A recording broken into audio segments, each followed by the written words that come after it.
Allô tout le monde, on va faire la section 1.11. Ça fait que je vous recommande de regarder le vidéo aujourd'hui, puis on pourra répondre à vos questions la prochaine fois que vous êtes en classe. Ça fait que cette section ici, vraiment, il va y avoir deux capsules vidéo. Ceci, c'est la première. Puis vraiment, c'est des choses que vous avez déjà vues parce qu'on a utilisé cette méthode-ci. Premièrement, vous l'avez déjà vu l'année passée en 10e, et puis on l'a déjà utilisé pour résoudre des problèmes de quand on cherchait, on vous donnait 2 points dans une parabole, puis on cherchait à résoudre. Fait que ça devrait pas être nouveau, ça fait que ça devrait être quand même pas super simple, mais ça devrait vous aider à résoudre des autres problèmes aussi. Fait qu'on veut résoudre un système d'équations linéaires, puis on va voir 3 méthodes. On va voir comment les résoudre graphiquement, on va voir comment les résoudre algébriquement, puis les 2 méthodes qu'on va voir pour résoudre algébriquement, c'est la substitution puis l'élimination. Maintenant, sur un test, je ne vous force pas à utiliser une des 2 méthodes. Vous pouvez choisir laquelle. Dans les notes, on va faire les exemples des 2 façons. Fait qu'on va commencer par graphiquement, puis après ça, on va pouvoir aller trouver algébriquement par les 2 méthodes. Fait que premièrement, on va dire, on nous donne un exemple. On a 2 équations, et puis on veut résoudre les 2 équations. On veut tracer les 2 équations sur le graphique, puis trouver le point, la coordonnée où est-ce qu'ils se croisent. Fait que quand on dit résoudre un système d'équations, là, ce qu'on cherche, c'est la coordonnée, le point où est-ce que les 2 équations vont se croiser. Fait qu'il y a plusieurs façons qu'on peut faire ceci. On peut aller isoler Y, puis tracer avec la forme Y égale à mx plus b. Ou ce qu'on pourrait faire aussi, c'est trouver l'ordonnée à l'origine, puis trouver l'abscisse à l'origine pour chacune de nos équations. Placer ça sur le graphique, puis tracer la droite entre les 2 points.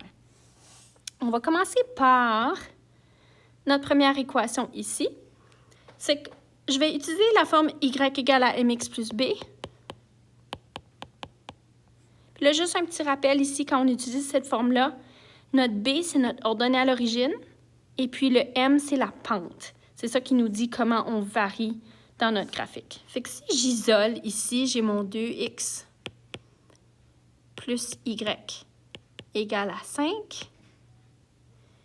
Si j'isole y ici, je vais faire moins 2x de chaque côté.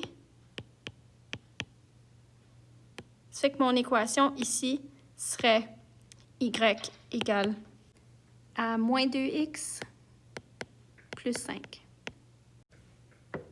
Ça fait qu'ici, ça veut dire que mon ordonnée à l'origine est 5, puis que ma pente est moins 2 sur 1. Puis on va toujours la placer sous forme de fraction. Ça nous aide à voir comment on va tracer notre prochain point. Fait que ça voudrait dire, rappelez-vous que dans la pente, puis là, je sais que ça fait un bout que vous n'avez pas fait ça, on a toujours le changement en y sur le changement en x. Fait que la partie en haut de la fraction, le numérateur nous dit de combien on va changer en y, puis le dénominateur nous dit de combien on change en x. Fait que s'il n'y a pas de fraction, on peut dire qu'on change de 1. S'il n'y a pas de dénominateur, pardon. Ma deuxième équation, je vais changer les 2, puis ensuite, on va pouvoir tracer les 2. Fait qu'ici, si je veux isoler ma deuxième équation, je vais la faire d'une autre couleur. J'ai x moins 2y égale à 10.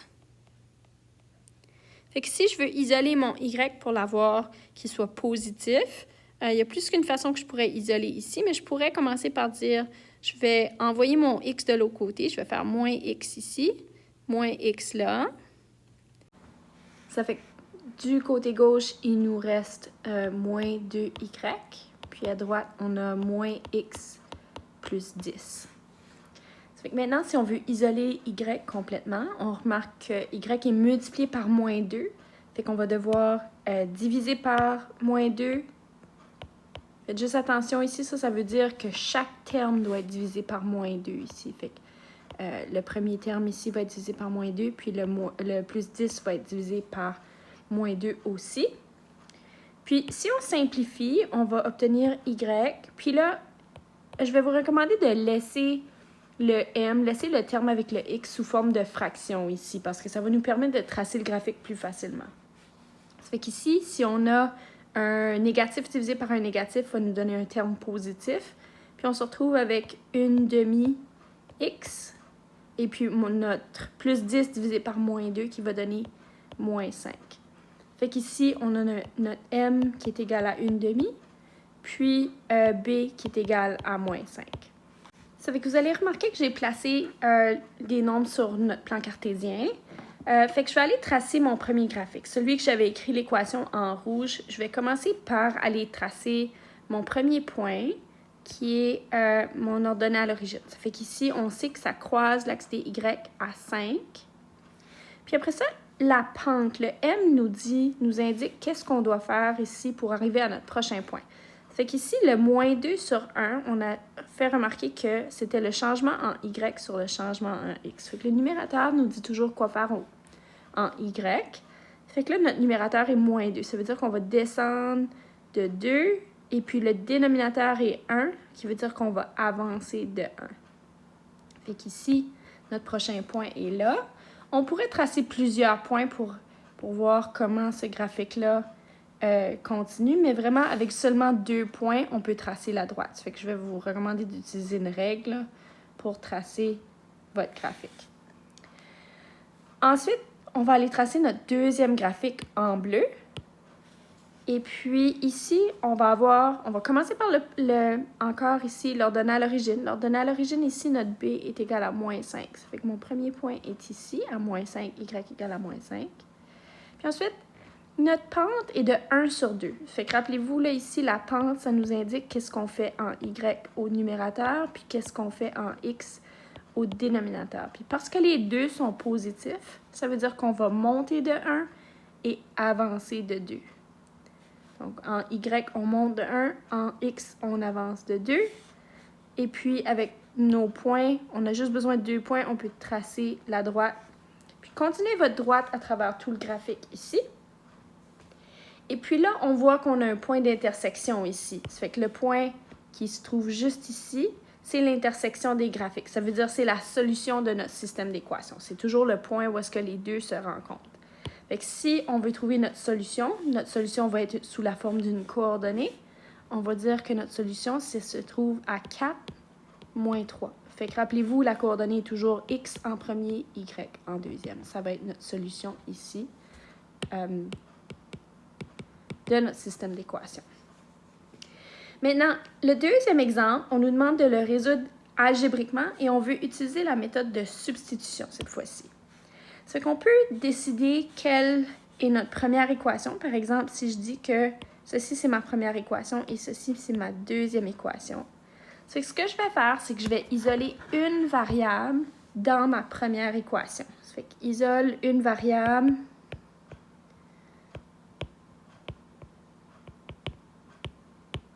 dans la première équation. Ça pourrait être dans la deuxième, mais puisqu'on a écrit que celle-là, c'était 1, on va l'écrire. Ça fait que moi, je vais isoler y juste parce que, comme vous voyez, le coefficient de y dans ma première équation est déjà 1. Ça fait que je vais avoir un petit peu moins d'étapes pour l'isoler. Fait qu'ici, là, si j'ai mon 2x plus y égale à 5, puis que je veux isoler y, on va se débarrasser du 2x. Puis en faisant moins 2x ici, moins 2x de l'autre côté. Ça fait qu'ici, ces deux termes-là s'annulent. Fait qu'on se retrouve avec y égale à 5 moins 2x. Ou ça ne ferait pas de différence si on l'avait écrit moins 2x plus 5 aussi, là, ça serait la même chose. Fait que là, ceci, je vais dire que c'est ma troisième équation, même si c'est vraiment juste la première qui a été manipulée. Puis ce qu'on va faire maintenant, c'est qu'on va remplacer ceci. On va remplacer le y de la deuxième équation par ce qu'on vient de trouver à l'équation 3. Fait que je vais dire remplace dans la deuxième équation. Ça fait qu'ici, si je dis, j'écris mon autre équation, x moins 2, et puis là, j'ai dit, dans ma nouvelle équation que j'ai trouvé que mon y il était égal à cette valeur-là. Ça fait que où est-ce que j'avais y dans ma deuxième équation? Je vais remplacer par ça ici à l'intérieur. Fait qu'ici, je vais mettre une parenthèse parce que j'ai deux termes qui font partie de y. Fait que je vais juste mettre une parenthèse ici. Puis on va mettre 5 moins 2x ici. Fait que ça nous montre ici, j'ai remplacé mon 2y qui était dans l'équation par cette expression-là. Puis toute mon expression dans ma deuxième équation, c'était égal à 10. Fait que là, on voit qu'on a seulement une variable qui reste dans notre équation. Ça fait que ça va devenir beaucoup plus simple de trouver à qu'est-ce que x est égal. Puis on va pouvoir résoudre notre équation comme ça. Mon 2 qui est devant, c'était mon 2y. Ça fait que mon 2 va être multiplié par les deux termes dans la parenthèse. On va obtenir ici x, puis là, moins 2 fois 5 qui donne moins 10, moins 2 fois moins 2x qui donne plus 4x qui est égal à 10. Et puis là, on peut simplifier les termes qui sont les termes semblables. On a des x et des 4x qu'on peut combiner ensemble ici. X plus 4x qui nous donne 5x moins 10. Puis là, on peut envoyer le 10 de l'autre côté, le moins 10 de l'autre côté en faisant plus 10. On fait l'opération contraire ici. Puis ce qu'on a fait d'un côté, on va le faire de l'autre. Ça fait que si on se retrouve avec 5x qui est égal à 20. Et quand on divise ici par 5, pour isoler x, on obtient que x égale à 4. Maintenant, la solution d'un système d'équations, c'est toujours une coordonnée. Ça fait que quand on a trouvé notre x ici, on a presque terminé, mais on n'a pas tout à fait terminé. On a besoin de trouver la variable y qui va avec ce terme x-là. Ça fait que dans notre équation 3, qui est déjà isolée ici, vous voyez qu'on a déjà isolé y. Ça fait que ça devient facile de remplacer notre valeur de x à l'intérieur. On peut utiliser celle-là, puis dire y égale à 5 moins 2 fois 4. C'est qu'y est égal à 5 moins 8. Y est égal à moins 3. Fait qu'ici, on peut placer ces deux termes-là, mon x et mon y, sous la forme d'une coordonnée qui nous donne notre solution à 4 moins 3. Puis là, on s'assure de montrer notre solution de façon évidente. Puis, on a terminé.